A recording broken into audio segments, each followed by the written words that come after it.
And చాలా వరకు fatty skins ఉంటాయి కదా, చిక్స్, వాళ్ళకి మేకప్ వేస్తే అంత పర్ఫెక్ట్గా వస్తలేదని చెప్పేసి చాలా మందికి డౌట్ అండ్ క్వశ్చన్ మార్క్ కూడా. చాలా వీడియోస్లో చూసింది ఏంటంటే కింద కామెంట్ చేసేది, మేడం నేను ఇట్లా ఫ్యాటీ స్కిన్ వాళ్ళకి చేస్తే ఆ చీక్స్ వల్ల మాకు మేకప్ అనేది వస్తలేదు, ఇవ్వాల్సింది మొత్తం ప్యాచీ లుక్ ఏదో లుక్ వస్తుంది అన్నట్టు పెడుతున్నాం.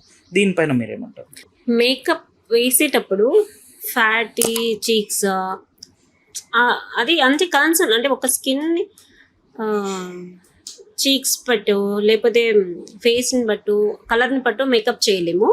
చీక్స్ ఉన్నాయంటే ఆల్రెడీ ఉంటాయి, దాన్ని ఒక ఆర్ట్ కింద డిజైన్ చేయాలి. ఇప్పుడు ఉన్న చీక్స్ ఇంత పెద్ద కనపడుతున్నాయి, కాంటూర్ చేయాలి. స్ట్రైట్ కాంటూరా, కర్వ్ కాంటూరా. సో ఒక కాంటూర్స్ అనేది ఒక సబ్జెక్ట్ ఉంటుంది. సో అది క్లాసెస్ లోనే డెప్త్ గా చెప్పగలం.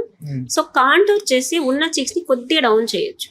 అంటే మనం ఏమైతే డయాగ్రామ్ చేస్తామో పేపర్ మీద ఒక ఆర్ట్ చేస్తాం, ఒక ఫేస్ ని మీ ఫేస్ ఆర్ట్ చేస్తాం అనుకోండి, చీక్స్ ని మీ చీక్స్ ని యాక్సిస్ గా దింపుతాం.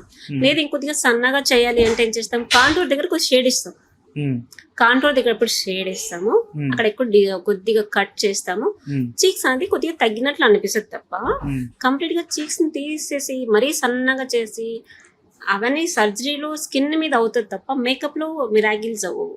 మిరాకిల్స్ చీక్ బోన్స్ ని హైలైట్ చేసి దానికి బ్లష్ చేస్తే ఒక బోన్ క్రియేట్ అవుతుంది. బుగ్గల్ని కొద్దిగా తగ్గించాలి అంటే కాంటూర్ అనేది షార్ప్ చేయాలి. కొద్దిగా సైడ్ కర్వ్ చేస్తాము, సైడ్ అవి చాలా ఎండెప్త్ ఉంటాయి. ఇందులో ఉంటే తప్ప మనం మిరాకిల్స్ చేయలేము. అంటే చీక్స్ కంప్లీట్ గా సన్నగా తిన్గా అంత చేయలేము, కాంటూర్ చేయొచ్చు. ఓకే, కాంటూర్ వల్ల లుక్ చేంజ్ అయితే అవుతుంది. కొద్దిగా డ్రాస్టిక్ చేంజెస్ మేకప్ లో అవ్వవు, మినిమల్ చేంజెస్ అవుతాయి.